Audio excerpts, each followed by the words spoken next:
Kita mau beli kue pancong. Kuenya, cara masaknya ini. Bahannya apa aja nih Pak, kue pancong ini?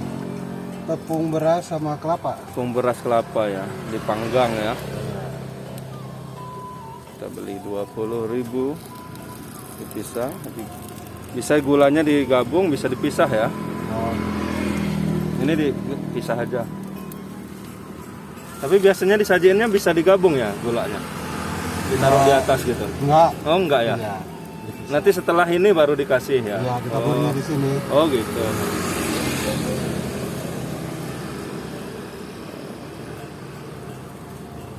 Biasanya ngidernya sekitar mana aja, Kang? Mangkali sini aja.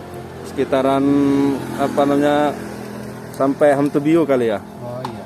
Hamtubiu sekitaran Liwa ya.